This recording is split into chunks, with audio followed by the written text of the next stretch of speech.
¿Y ahora? Esperando eso.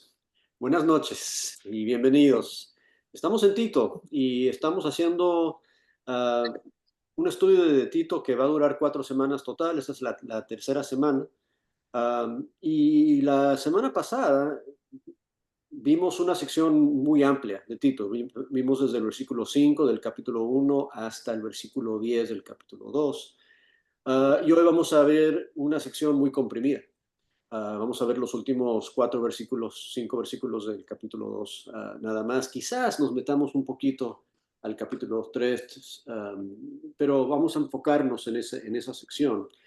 Y es importante porque lo que tenemos que acordar es que Tito viene siendo muy parecido a las cartas que Pablo le escribe a Timoteo, cartas de mentoreo.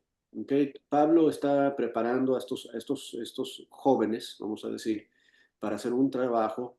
Y él empieza, por ejemplo, observamos en el capítulo 1, versículo 1 y 2, describiendo su propio ministerio para modelar para Tito, cómo él se ve, cómo él desarrolla su ministerio, cuál es el enfoque que él tiene en su ministerio. Él habla de que él enseña para, para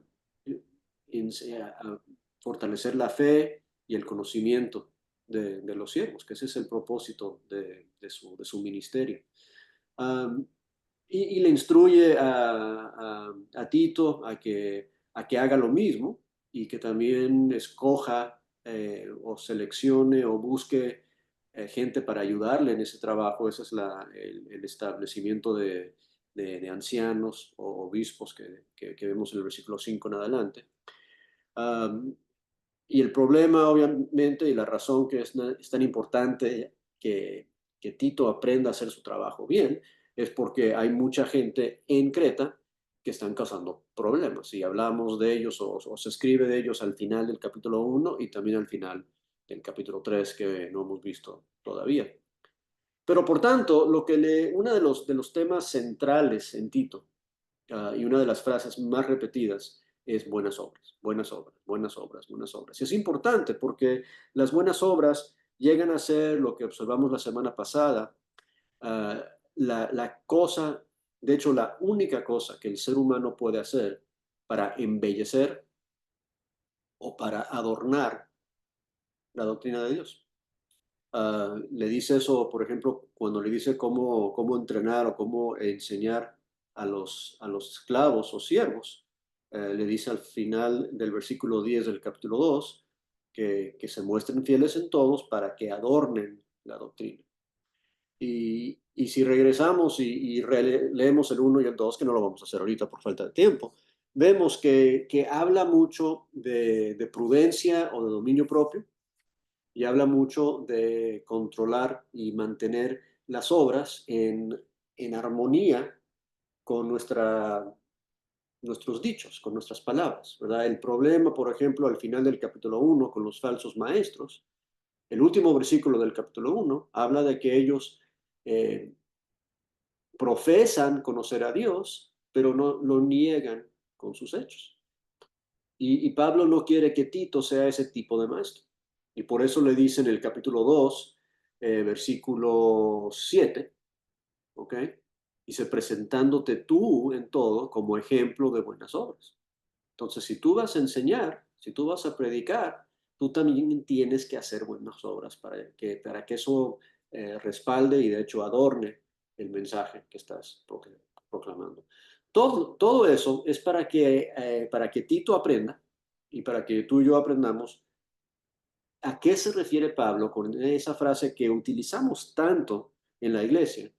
Uh, pero Pablo no la utiliza como a veces yo creo que la utilizamos nosotros. Y la frase a que me refiero, versículo 1 del capítulo 2, la sana doctrina. Y la sana doctrina, como Pablo se la explica a Tito, tiene que ver con enseñar la verdad y respaldar tu enseñanza con buenas obras. Tiene que ver con cómo somos más de qué hacemos. Que, por ejemplo, cuando le habla de sana doctrina en el capítulo 2, versículo 2, dice, es importante ser sobrios y ser serios y ser prudentes y ser sanos en la fe. sea, sana doctrina tiene que ver con cómo te comportas y cómo eres. Y a veces pensamos que la sana doctrina tiene que ver con detalles de organización de la iglesia y cómo adoramos, y todas esas cosas son importantes y es parte del paquete completo de la verdad, pero eso solo no es suficiente para constituir sana doctrina, porque igual, si tienes esos detalles bien, pero tu vida no concuerda, tus acciones no concuerdan con tu enseñanza, tu doctrina no es sana, ¿ok? Tu enseñanza no es sana. Y entonces él va a hablar más de cómo enseñar correctamente y sanamente en el pedacito que vamos a leer hoy. Esta es una de las secciones que para mí es una de las secciones del Nuevo Testamento más ricas y más profundas que hay, ¿ok? Vamos a leer el capítulo 2, versículo 11 hasta el 15. Y yo sé que a Saida le gusta mucho ayudarnos con la lectura, entonces Saida, si puedes abrir tu micrófono y leernos ese pedacito, Tito 2, del 11 al 15. Ese va a ser nuestro texto para esta noche. ¿Estás ahí, Saida? Estoy aquí, ok. Capítulo 11, 2, perdón, Vicente, ¿de qué? Capítulo 2 de Tito, versículo Ajá, 11 hasta el 15. ok. De 11 al 15. Ya estoy en el capítulo 2, 11 al 15. Ok, dice así. Porque la gracia de Dios se ha manifestado para salvación a todos los hombres, enseñándonos que renunciando a la impiedad y a los deseos mundanos, vivamos en este siglo sobria, justa y piadosamente, guardando la esperanza bienaventurada y la manifestación gloriosa de nuestro gran Dios y Salvador Jesucristo, quien se dio a sí mismo por nosotros para redimirnos de toda iniquidad y purificar para sí un pueblo propio, celoso de buenas obras. Esto habla y exhorta, reprende con toda autoridad. Nadie te menosprecie. Ok. Versículo 15 empieza diciendo, esto habla. ¿Ok? Recuérdense que el principio del capítulo le dice que lo que hable esté de acuerdo con sana doctrina. Y entonces le dice el 11 al 14 y después le dice, esto es lo que quiero que hables. O sea, esto es lo que quiero que sea lo que tú enseñes, que sea la forma o el, el fundamento de tu enseñanza. Ahora, de por sí, antes de entrar en materia, si nos adelantamos un momentito al capítulo 3, tiene otra sección muy parecida del 4 al 7, y después en el versículo 8 del 3 dice, palabra fiel es esta, quiero que insistas en estas cosas con firmeza. ¿Okay? Entonces, la doctrina que Pablo quiere que Tito enfatice o insista se encuentra en el 3, 4 al 7 y en el 2, 11 al 14. ¿Ok? Y ahorita vamos a ver por qué. ¿Ok? 2, 11. Dice, porque la gracia de Dios se ha manifestado. Ahora, es interesante porque esa palabra manifestado, se ha mostrado, literalmente es la gracia de Dios ha aparecido. Y otra cosa aparece o se manifiesta en el capítulo 2, vamos a hablar de eso más adelante, en el versículo 4, porque dice que se ha manifestado la bondad de Dios, pero aquí habla de la gracia de Dios que se ha manifestado. Y todos entendemos que la gracia de Dios obra la salvación de los hombres, que es lo que dice en el versículo 11, ¿verdad? Que la gracia de Dios se manifestó o que apareció para salvar a todos los hombres. Y entendemos pasajes como Efesios 2, 6, 7 y 8, que dice que por gracia sois salvos. Entendemos la conexión entre gracia y salvación. Pero a veces nos quedamos ahí con el concepto de gracia. Nos quedamos ahí con el concepto de gracia en el sentido que pensamos que gracia nos salva, gracia nos lava, gracia nos perdona de nuestros pecados, y ahí eso es el concepto de gracia que tenemos. Pero Pablo le está escribiendo esto a Tito para decirle que la gracia tiene otra función que es igual de importante que salvarnos. Y la empieza a describir en la siguiente frase. Ahora, todo esto es una oración larga. Pablo le gusta mucho hacer oraciones muy, muy, muy largas. Ah, pero dice que la gracia de Dios se manifestó o apareció, sí, para salvar a todos los hombres, pero además de eso, fíjate lo que hace la gracia. En el versículo 12 dice que nos enseña, que la gracia de Dios enseña. La palabra es enseñar o instruir o hasta entrenar. Y antes de hablar un poco más, quiero que pensemos un poco en eso. ¿Cómo es que la gracia es un maestro? ¿Cómo es que la gracia te enseña? Y si no lo pensamos bien, vamos a perder ese importante punto, ¿verdad? Eh, lo que Pablo le quiere expresar a Tito, ¿verdad? Es que su doctrina completa, sana, favorable, beneficiosa, tiene que estar basada en gracia. Tiene que salir de un lugar de gracia, porque de ahí viene la enseñanza. La gracia apareció o se manifestó con ese propósito. Ahora, mira el detalle, dice el versículo 12, enseñándonos a hacer un par de cosas, ¿ok? Um, bueno, son tres cosas en realidad. Uno es renunciar la impiedad. Otro es vivir en este siglo sobria, justa y piadosamente. Mientras, versículo 13, aguardamos la esperanza. Um, entonces, la gracia, además de rescatarnos del pecado, ¿verdad? Nos enseña cómo es que Dios quiere que vivamos. La gracia es que lo que nos enseña a renunciar la impiedad, ¿ok? Y me gustaría hablar un poco de eso, ¿ok? ¿Qué significa? La palabra ahí, cuando habla de cómo vivir, habla de sobria, de justa y de piadosamente, ¿ok? Eso significa vivir, justamente significa vivir correctamente, según la justicia de Dios. Y piedad significa a los pies de Dios, o como Dios, en una forma que se parece a Dios o que se acerca a Dios. Y sobria quiere decir una forma, que es la misma palabra que hemos hablado anteriormente, que es traducida prudente en la enseñanza a los ancianos y a los jóvenes y a las jóvenes, a todos, es esa palabra prudencia que es dominio propio.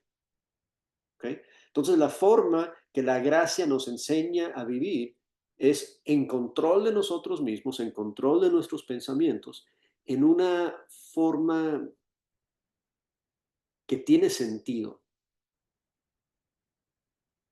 Um, un ejemplo de esta idea en Romanos 12, 1 y 2, ¿verdad? Cuando habla de que Pablo nos ruega por la gracia de Dios, que no nos conformemos al mundo, dice, porque este es en la Reina Valera dice, tu culto racional. Y ahí la idea de racional es la misma idea de sobriamente, de prudentemente, de que la vida que vivimos, la vida que dedicamos al Señor, entrenada, enseñada por la gracia, es algo que tiene sentido. ¿Okay? Si tú piensas en por qué voy a servir a Dios, y si tu vida es una respuesta al regalo que Dios te dio, eso es ser entrenado por gracia, entonces es lo único que tiene sentido. Es lo único que tiene lógica, ¿verdad? Tiene sentido que yo sea de Dios, tiene sentido que yo me dedique a Dios, tiene sentido que yo camine en sus caminos, tiene sentido que yo viva justamente y piadosamente. De hecho, es lo único que tiene sentido. Si yo me baso en la gracia de Dios, si yo me enfoco en la gracia de Dios, si yo dejo que la gracia de Dios sea mi maestro, Entonces, la única respuesta que tiene sentido es yo entregarme a Él. Y eso es tanto más poderoso que, por ejemplo, tratar de obligar a gente a que se porte como tú quieres que se porte. Porque tú dices, ¿verdad? O sea, Pablo no le está diciendo a Tito, mira, tú agarra a esos viejitos en la iglesia y oblígales a vivir correctamente, y también a las viejitas, y también a los jóvenes, y tú también ponte ahí de mandón y regañón. Él dice, no, así no va a funcionar, Tito. Tú tienes que acordarte que lo que apareció para traer este resultado en el cristiano es la gracia de Dios. Entonces, si tú quieres ayudar a que la gente allí en Creta viva sobriamente, justamente, piadosamente, tienes que enseñarles con gracia, porque la gracia de Dios apareció, se manifestó con ese propósito. Para eso es la gracia. Entonces, una de las cosas que nos debemos de preguntar, tú y yo, ¿verdad? Porque aquí todos somos ministros, todos tenemos un ministerio. O sea, hombres, mujeres, jóvenes, todos tenemos un ministerio, todos tenemos una influencia, todos tenemos oportunidades de enseñarle a alguien. La pregunta es, ¿qué parte tiene gracia en tu enseñanza, en tu forma de enseñar? ¿Qué papel, qué rol tiene la gracia de Dios? Porque según Pablo, es el mejor maestro. Es el mejor maestro a cómo y ayudarle a alguien a entender cómo deben de dirigirse en sus vidas. La gracia de Dios se manifestó para enseñar, para entrenar. ¿Okay? Y otra vez, si alguien está batallando con la primera parte, que no lo brinqué no a propósito, renunciando a la impiedad, ¿verdad? Si alguien está batallando en su vida, regresando a su vieja vida, a no dejando eso atrás, ¿cómo vas a ayudarle con eso? Según Pablo, lo vas a hacer enfatizando la gracia de Dios, recordándoles lo que Dios hizo por ellos, hablando del sacrificio de Jesús, hablando del lavamiento, lo que él menciona en el capítulo 3, que lo vamos a hablar más adelante. Esas son las cosas que van a motivar a alguien a dejar esa vida vieja atrás. No la van a dejar atrás porque tú les obligas a hacerlo. No les van a dejar atrás porque tú les insistes que porque tú eres el predicador o la maestra o lo que sea, que tú les vas a decir qué hacer y lo tienen que hacer porque tú lo dijiste. La vida que Dios quiere que vivamos es una vida de razonamiento, una vida razonable. Y ese es el significado real de esa palabra, prudente. Una vida que tú entiendes lo que estás haciendo y el por qué. Y lo que te da el sentido a la vida de dedicación y a la vida de obediencia y a la vida de renunciar a la impiedad, lo que le da sentido a eso es contemplar el regalo de Dios, contemplar el regalo no merecido de Dios, contemplar la gracia de Dios. Entonces, me gustaría escuchar un poco de ustedes, de cómo podemos incluir mejor la gracia en nuestra enseñanza, en nuestra forma de animarnos los unos a los otros, en la forma de enseñar, en la forma es más, de animarnos a nosotros mismos. ¿Cómo es que la gracia enseña? Me encantaría escuchar comentarios de ustedes.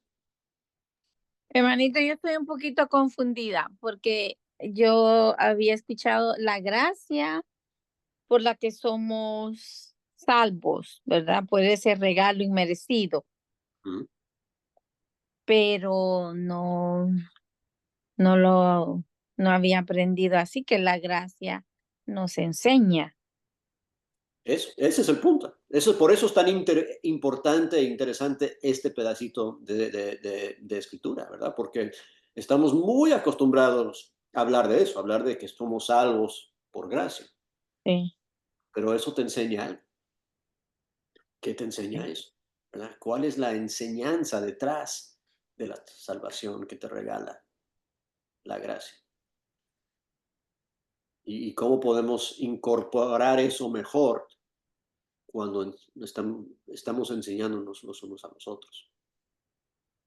Cuando uno recibe la gracia de alguien, no es nada más recibir y ser agradecido, sino es para que nosotros aprendamos a manifestar esa gracia a otros. Ujú.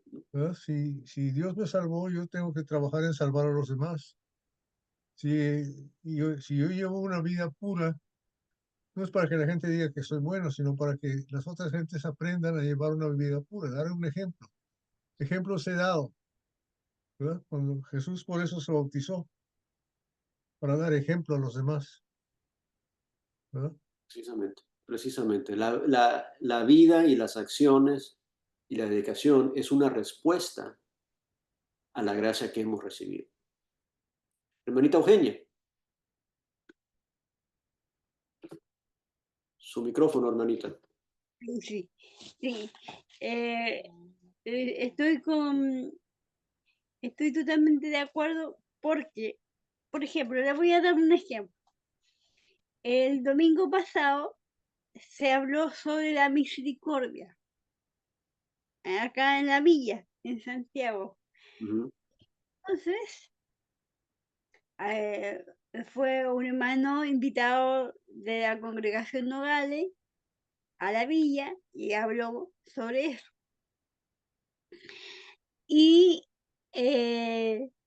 justo a mí me habían dado unos frascos de mermelada para yo vender. Entonces, Andrea, que casi todo el mundo la conoce, Ujú. me dijo, Euge, yo te llevo a la casa.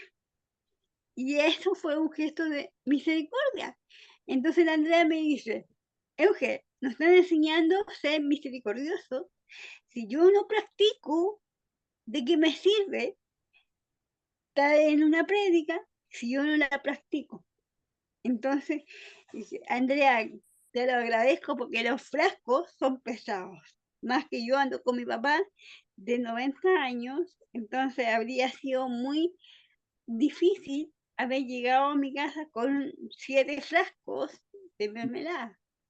Y Andrea, que anda en su vehículo, tuvo misericordia y me trajo a la casa. Entonces, eso es llevar una vida de sobriedad y de ayudar a otras personas, en este caso a mí. Entonces, con Claro. su vida, con nuestras vidas, damos ejemplo también no solamente a los hermanos, sino que a otras personas, mi vecino, los vecinos de ella, que uno puede ser misericordioso y hacer hacedores de la palabra. Eso. Y de hecho, vamos a ver en más detalle al final del párrafo aquí. Pero eso es, o sea, si hemos recibido gracia de Dios, tú y yo debemos de ser, pues, reflectores de esa gracia. Tú y yo también debemos de manifestar esa gracia a los demás para que vean la gracia de Dios en nosotros. Amén. Así Hermano, es.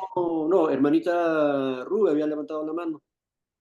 ¿Cambió de parecer o todavía quiere decir algo, hermanito? Buenas noches, hermanos. Buenas noches. Soy hermana Rubí de Costa Rica. Bienvenida. Hermano, la gracia también es una abnegación, un deber. Ok, una obligación, un deber, ¿en qué sentido? A ver, explíquenos. Por ejemplo, escuché a la hermanita que habló que la gracia la habíamos entendido como salvación, pero ahora usted nos explica que es como enseñanza, Eso. Sí, eso es es. una enseñanza. Entonces, mi deber mi deber como maestra de clase dominical es enseñar a mis alumnos con abnegación, con dedicación y amor para que ellos Correcto. aprendan mejor la gracia del Señor. Dice la palabra de Dios Y el que no lleva su cruz y viene en pos de mí, no puede ser mi discípulo. Tiene que ver con eso. Claro que sí. Entonces, tiene que ver con servir y amar y comportarnos como Dios quiere que lo hagamos. Por eso el versículo 12 habla de vivir justamente y sobriamente y piadosamente, ¿verdad? Pero eso es algo que aprendemos porque hemos recibido la gracia de Dios, y la respuesta de eso es que también nosotros entonces hacemos esas cosas hacia otros. Entonces otros pueden también ver la gracia y ser enseñados por la gracia. Lo que pasa es que, y la razón que lo quiero enfatizar tanto, es que, bueno, y de hecho la razón que le dice Pablo a Tito que lo insista, que es lo que le dice en el capítulo 3, es porque la tendencia que tenemos cuando vemos a alguien que necesita ser educado o corregido, le tratamos de decir simplemente, eso es lo que tienes que hacer y ya, y el por qué.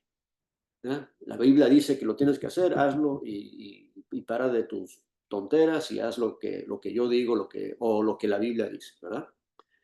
Pero se nos olvida que la motivación para hacer eso, el razonamiento para hacer eso, nace de la gracia de Dios. Y si dejamos la gracia fuera de la ecuación, si no enseñamos con la gracia, si no dejamos que la gracia sea el maestro, entonces el mensaje no va a obrar el cambio en el corazón de la gente, en la mente, en la forma de pensar de la gente, para que el cambio sea permanente. O sea, no estamos buscando gente que por obligación hacen una buena obra porque los regañamos. Estamos buscando gente que nace de ellos hacer buenas obras porque siempre están pensando en la gracia de Dios. Así es como la gracia enseña. Hermano Iván, adelante. Amén, hermano. Muchas gracias, hermano, por esta oportunidad. Bueno, viéndolo bien, la palabra griega eh, enseñar. Entonces, a mí me llama la atención mucho cuando dijo Jesucristo en Mateo 28, enseñándoles. Enseñar creo que es más allá, porque a veces nosotros traducimos en llegar hasta ahí, pero no entrenar, porque yo creo que cuando él dice hagan los discípulos, entonces ahí entra el juego, la palabra, la introducción de la palabra, ¿qué es lo que vamos a enseñar? Sana doctrina. Pero usted lo acaba de decir, la sana doctrina no es solo decir sana doctrina, sino que es modelar, como él lo hizo, modeló. Él modeló primero cómo hacer discípulos. ¿Cómo lo hizo? Empezó con 12 modelándolo. A veces nosotros llegamos a como que, eh, llegamos al punto de informar. Informar con enseñar es también largo, porque tiene que ser algo sistemático. La enseñanza es algo que tiene sistemático. Y en ese versículo yo lo veo bien claro, que enseñándoles que aprendan a ser discípulos. Entonces esa parte nos está diciéndole, porque nosotros llegamos al punto de ustedes sean, si yo entreno a una persona que sea discípulo, pero no entreno para que ésta pueda, como dice Jesucristo, doblar ese pensamiento. Y lo dijo bien clarito, cuando hay un modelo a seguir, entonces hay una sistematización, y eso tiene que ver mucho con esa sana doctrina. Señor les bendiga, hermano. Muchas gracias, muchas gracias. Vamos a avanzar un poquito al siguiente versículo, bueno, el 13 y el 14. El 13 dice que mientras estamos viviendo estas vidas que hemos aprendido a vivir porque la gracia nos enseñó a hacerlo, estamos aguardando la esperanza bienaventurada de otra manifestación. Okay, se dieron cuenta, hay una manifestación en el versículo 11 y hay otra manifestación en el versículo 13. Y nuestras vidas existen entre esas dos manifestaciones. ¿Okay? Nuestras vidas espirituales comienzan con la manifestación de la gracia de Dios y van a culminar cuando se manifieste el Señor Jesucristo en su gloria. O sea, es una referencia a la segunda venida. ¿Okay? Entonces, entre la primera venida, que es cuando se manifestó la gracia de Dios, y la segunda venida, lo que estamos haciendo, estamos esperando que se manifieste otra vez. Estamos esperando que Él regrese por nosotros. Entonces, nuestras vidas no solamente son una vida de renunciar a la impiedad y una vida sobria y justa y piadosa, también son vidas de esperanza. Y son vidas que estamos viendo hacia el futuro porque creemos en la promesa de que Él va a regresar por nosotros. La gracia se manifestó, eso es Jesús muriendo en la cruz, ¿verdad? Pero también estamos esperanzados de que Él va a volver una segunda vez. Y entonces esa vida que vivimos, otra vez, tiene sentido, y eso es la palabra sobriamente, tiene sentido porque nuestra vida es una respuesta al amor que Él nos mostró y estamos contando el tiempo, viviendo las vidas, nuestras mejores vidas posibles, hasta que Él vuelva otra vez a cerrar el capítulo. Entonces, guardando la esperanza y bienaventurada y la manifestación gloriosa de nuestro gran Dios y Salvador, Jesucristo. ¿Quién? Versículo 14. Quien se dio a sí mismo por nosotros. Ahora, cuando dice quien se dio a sí mismo por nosotros, ¿se está refiriendo a la primera manifestación o a la segunda manifestación? Se refiere a la primera, se refiere a la gracia de Dios. Entonces, aquí viene. La gracia de Dios, ¿qué resultado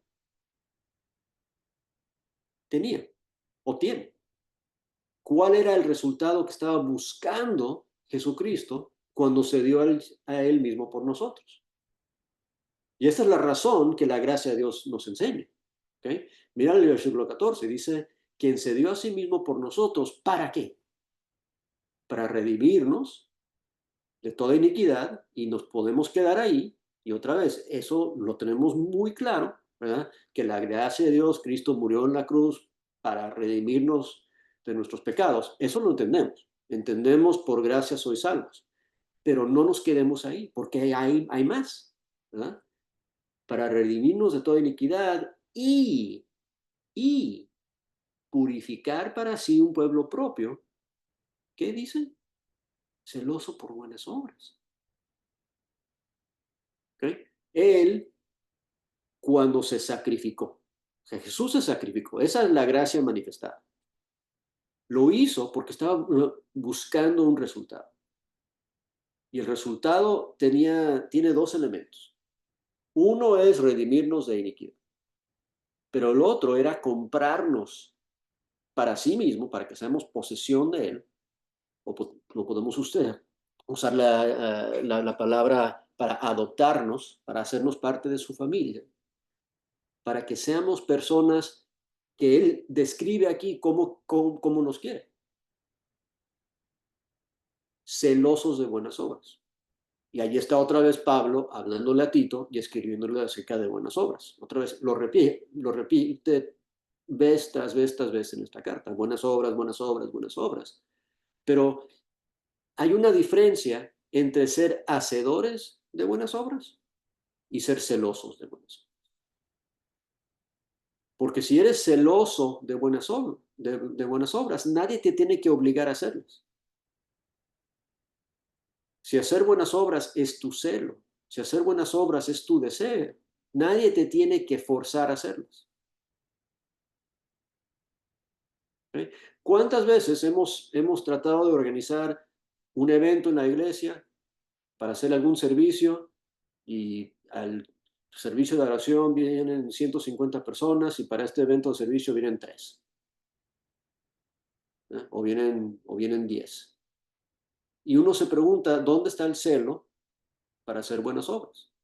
¿Y por qué para tener más gente tengo que llamar y empujar y rogar para que la gente por favor me ayude? Esa no es la razón que Jesús murió en la cruz.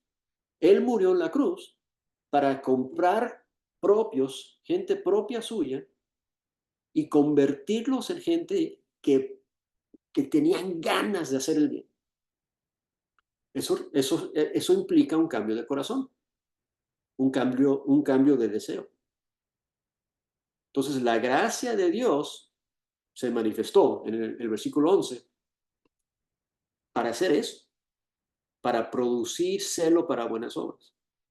La forma que Pablo lo escribe a los Efesios dice que fuimos creados para hacer buenas obras. Cuando habla de la gracia de Dios ahí en Efesios 2 hasta el 10 y el 11, habla de la gracia y después dice que tenemos que reconocer que ese es nuestro propósito.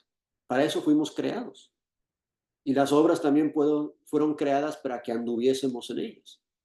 Pero eso es algo que aprendemos al ver la gracia, reconocer la gracia, entender la gracia, contemplar la gracia. La gracia es todo lo que nos enseña eso.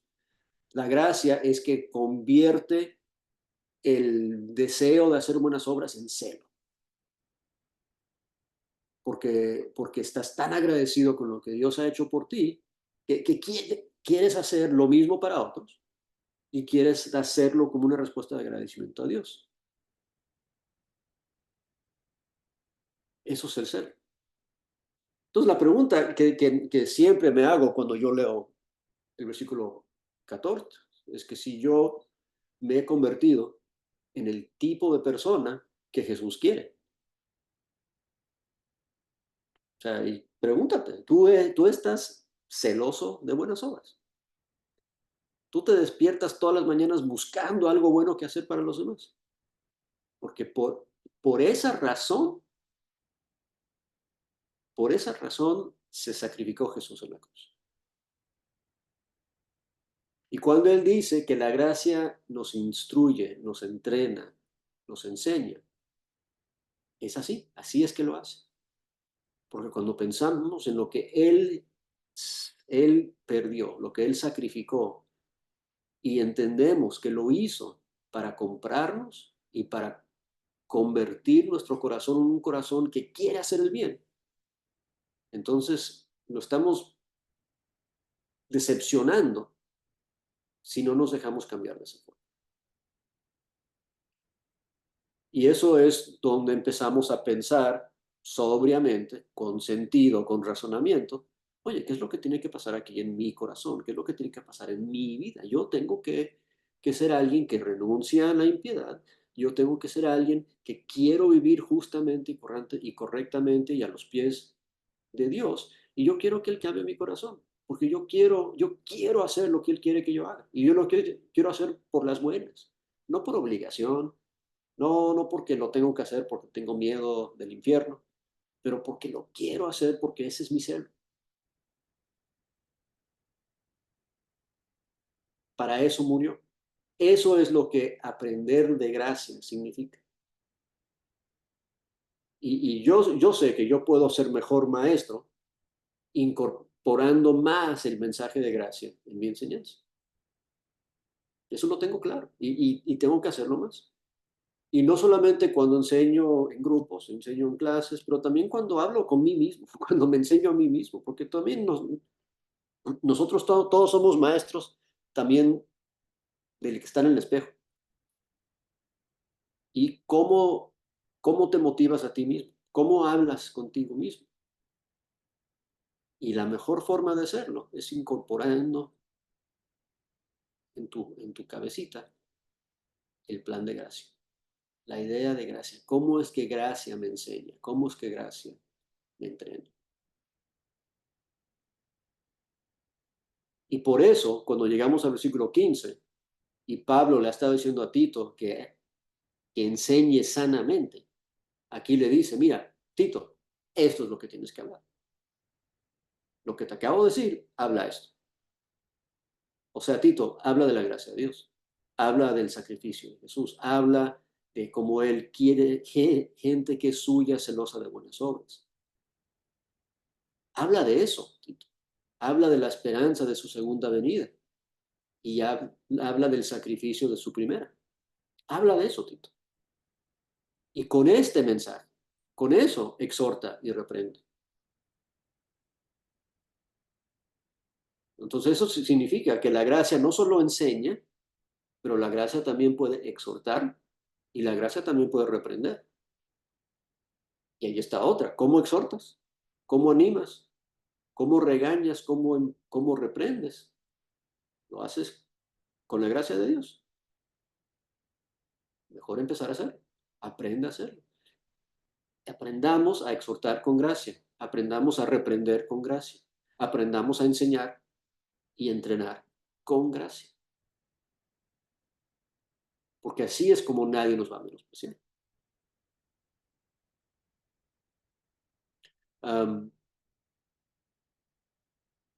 ¿Comentarios, preguntas? Tengo unos comentarios más que hacer del versículo 15, pero Gladys. Sí, hermano, entonces, ¿cómo puedo yo definir bien la obra de la gracia y la obra del Espíritu Santo? Como consolador, yo sé que nos guía, pero para yo poder explicarlo bien. Vas a tener que explicarlo aún mejor porque ni entiendo la pregunta. Oh, ok. Bueno, es que no puedes hacer la diferencia entre el Espíritu, el fruto del Espíritu o el Espíritu Santo, el que nos consuela, con el fruto, digamos, de la gracia. Es lo mismo en ciertos sentidos. Acordémonos que gracia es un regalo no merecido. Ujú. Y a veces limitamos ese pensamiento a una sola cosa, ¿verdad? De hecho, acabo de decir, posiblemente incorrectamente, que la gracia se manifestó cuando vino Jesús. Eso es parte de la gracia. Eso es uno de los regalos no merecidos de Dios, pero su espíritu también es un regalo no merecido. Ujú. La transformación es un regalo no merecido y el perdón es un regalo no merecido. Y todas las bendiciones espirituales que tenemos en Cristo Jesús, Efesios 1:3, son regalos no merecidos. La gracia de Dios es muy amplia. Hay muchas cosas que Dios nos da que no merecemos y todo eso es gracia de Dios. Entonces, Okay. todo forma parte de Bien. ese paquete, ¿verdad? Si es algo que proviene de Dios, que tú no lo mereciste, eso es parte de la gracia de Dios. Y eso tiene que ser parte de lo que incorporamos cuando enseñamos y Ok. dejarnos enseñar en base a eso. Y Se otra vez, va unido. el contraste es cuando yo te digo, tú tienes que hacer, no sé, tú tienes que venir a la iglesia porque Hebreos 10:25 dice que tienes que estar ahí, si no estás ahí te voy a regañar. Hay mejores formas de motivar a la gente a venir a la iglesia que Hebreos 10:25. Y eso es, si la gracia de Dios les convierte a gente que son celosas para agradar a Dios. Y ahí no les vas a poder, no les tienes que decir que vengan porque van a estar ahí. Sí. Alberto, digo, Beto, Alberto.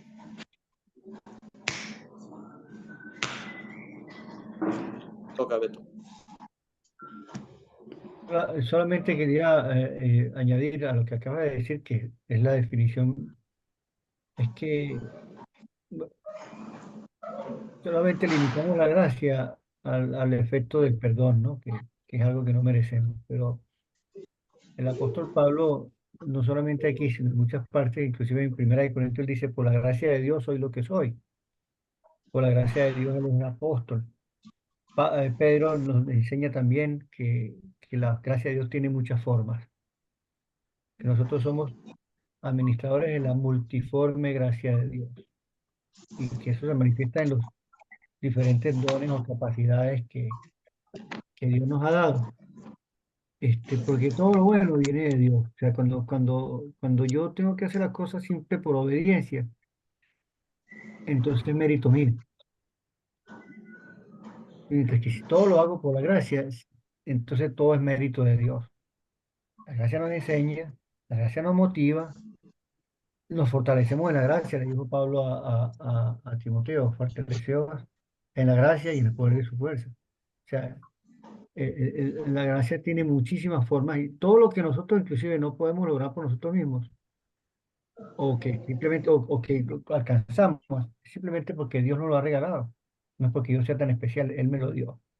Todo. Mi capacidad para enseñar, hasta para perdonar. O sea, perdono porque he sido perdonado, no porque yo sea mejor que los demás. Entonces la gracia nos ubica también en la humildad y ahí entonces ahí sí damos espacio para que el Espíritu Santo obre en nosotros. Eso. Gracias. Hermano Hugo. Sí, sí, hermanito, gracias. Quería una pregunta, ¿no? ¿Viene a ser lo mismo la gracia de Dios y el amor de Dios? Porque por gracia somos salvos, ¿verdad? Pero también Dios mostró su amor al mundo para que seamos salvos, ¿no? Por medio de su Hijo, que lo dice en Juan 3:16. Entonces, eso es lo que quería, una definición, ¿no? Más concreta, si es lo mismo o hay una pequeña diferencia o gran diferencia. Bueno, es una pregunta que nos tardaremos otra hora en contestar, pero la respuesta corta es que el amor de Dios es lo que le motiva a Dios a darnos la gracia. La gracia es el regalo. O sea, si yo te doy un regalo de cumpleaños, el regalo que es una camisa nueva, la gracia es la camisa. El amor es la razón que te di la camisa. Entonces, Dios nos ama, Dios es amor, Dios nos muestra su amor, el amor de Dios es visible y el amor de Dios se ve en las cosas que Él hace por nosotros. Entonces, cuando dice que la gracia de Dios se manifestó, nos muestra su amor, ¿no? Es un ejemplo de su amor. Entonces son conceptos que no es tan importante separarlos para mí, porque o sea, uno no existe sin el otro. Lo que vamos a hablar la semana que viene, y de hecho ya lo hemos hablado anteriormente, pero si nos brincamos rapidito al versículo 4 del capítulo 3, se manifiesta otra cosa ahí y habla de la bondad de Dios y de su amor. ¿Ok? Entonces, cuando habla de las manifestaciones o lo que ha aparecido, habla de gracia, habla de bondad y habla de amor. Y todo es una referencia a lo mismo, todo es una referencia a la salvación y al sacrificio de Jesús. Es una muestra de misericordia, es una muestra de amor, es una muestra de gracia, pero todo eso es lo que Pablo le está diciendo a Tito: enfatiza estas cosas en tu enseñanza, porque esas son las cosas que van a motivar a los cristianos ahí en Creta a vivir las vidas que Dios quiere que vivan. O sea, sin el amor de Dios no vamos a ser transformados. Sin la gracia de Dios no vamos a ser transformados. Sin la misericordia de Dios no vamos a ser transformados. Sin la bondad de Dios no vamos a ser transformados. Y lo que Él quiere es un pueblo propio, celoso de buenas obras. Y por eso le dice en el 2:15, habla esto, y en el 3:9 insiste en estas cosas, ¿verdad? Porque esas son las cosas que cambian el corazón. Okay, ya son las 8, ya vamos a cerrar para hoy, pero una cosa más que quería decir. En el versículo 15, cuando dice que haga esto con toda autoridad, ¿verdad? Si él habla como Pablo le está diciendo que hable, ¿verdad? Si él habla enfatizando el amor y la gracia y la bondad de Dios en su enseñanza, entonces la autoridad de él, como nos dijo Beto, no va a ser por su propia preparación o inteligencia o lo que sea, va a ser porque está hablando la palabra de Dios. Entonces, la autoridad con el cual uno va a enseñar es la autoridad de Dios si uno habla de la forma que Dios dice. Hermano Juan, Peregüesa, adelante. Es que ha habido una enseñanza y nos han enseñado que celoso es mirar al hermano, el pecado del hermano. Entonces, eso ha habido una enseñanza de muchos años. Y eso muchas veces, pues, imagínense cuántos años llevo y apenas ahora me doy cuenta la manifestación de la gracia que usted está enseñando. Realmente, yo eso es lo que decía, porque y siempre los hermanos enseñaban que celoso es estar pendiente del otro y no pendiente de mí mismo. Entonces, ¿qué pecado hizo el otro? ¿Qué error cometió el otro? Para que eso es celoso, que eso es sana doctrina. Y realmente ahí había esa confusión de muchos años que yo había escuchado. Sí, vamos a cuidar los unos de los otros y cuidar de los hermanos, pero con gracia, motivados por la gracia y que el celo sea por hacer buenas obras. ¿Okay? Y si vamos a enseñar con autoridad, la autoridad tiene que ser la autoridad de Dios. La autoridad de la verdad, la autoridad de su palabra, la autoridad aquí mismo que está enfatizando Pablo, la autoridad del amor de Dios y la gracia de Dios, que eso sea tu mensaje. Porque si ese es tu mensaje, si a alguien no le gusta, le puedo decir, mira, ese es el mensaje de Dios, es lo que Dios dice. Y es la única forma que podemos asegurar que nadie nos menosprecie. Es bien interesante porque eso, tú y yo no tenemos nada de control. ¿Verdad? Tito no tiene nada de control si alguien le menosprecia. ¿Cierto? El control que uno tiene es cómo uno reacciona al menosprecio de otros. Pues en realidad, Pablo le está diciendo a Tito algo que es imposible que él controle. Tito no puede forzarle a otros a tener un mejor concepto de él. Pero si alguien nos menosprecia, y te aseguro que los falsos maestros en Creta estaban menospreciando a Tito, los que mencionan en el capítulo 1 y al final del 13, ellos estaban menospreciando a Tito. Pero, ¿cómo reacciona Tito a eso? Si Pablo dice, no te dejes menospreciar, que te menosprecien no te importa. ¿Por qué? Porque tú estás enfocado en la gracia de Dios. Tú estás enfocado en lo que Dios ha hecho por ti y no estás haciendo lo que haces para buscar la aprobación de los demás. Eso es lo que significa no dejarte menospreciar. Te van a menospreciar, eso es un hecho.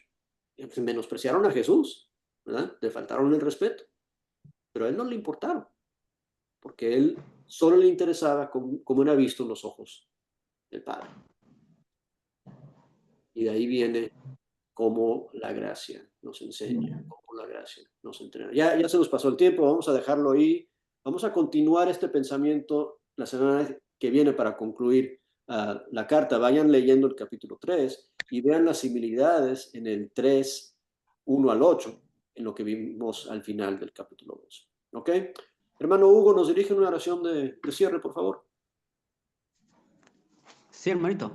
Cómo no, con gusto. Gracias. Oremos, hermanos, oremos. Padre bendito, Padre amado, santificado sea tu nombre por toda la eternidad. Te damos las gracias, Santísimo Padre, por habernos permitido aquí reunir un pequeño grupo de tus hijos para fortalecernos, aprender más de tu santa palabra. Gracias, Santísimo Padre, por tu gran amor, por tu misericordia, por tu bondad, por tu gracia, Padre, que somos salvos nosotros, Santísimo Padre. Gracias por darnos ese privilegio de ser hijos tuyos, Santísimo Padre. Te pedimos, Padre, bendición para cada uno de nosotros, en el sagrado nombre de nuestro Señor Jesucristo. Amén. Amén. Muchas gracias. Me anima mucho con su presencia. Gracias por sus comentarios, su participación. Que Dios les bendiga. Feliz noche. Gracias. Gracias, un Amén. abracito. De igual Gracias, manera, hermano Vicente. buenas noches con Buen fin todos. de semana. Feliz cumpleaños, mi hermano. Que disfrute. Gracias, gracias. Dios les bendiga, hermanos. Dios les Feliz bendiga. cumpleaños, hermanito. Les cuide Bendiciones. y celebre Bendiciones, hermanita. mucho, hermanito Bendiciones por todos. Vicente, hermanita Nelita, hermanito Ahorita, Nelly, Roberto, hermanito Miranda. Beto, buenas noches. Abrazo El fuerte. Señor le bendiga a todos desde acá de Venezuela. Aide, buenas noches. Gracias, Bendiciones. hermano. Hermano Roberto, buenas noches. Gracias. Bendiciones. Hugo, saludos. Bendiciones. Bendiciones. Los quiero mucho. Mi Señor Jesucristo los quiere más. Amén. Amén. Amén. Buena idea. Amén, amén. el profe, saludos. Buenas noches, cuídense, Gracias, bendiciones. hermano Vicente, por el estudio. Abrazos. El Hermano bisabuelo. Fernando, buenas tardes, que Dios le bendiga. Amén. Amén, amén. Ok.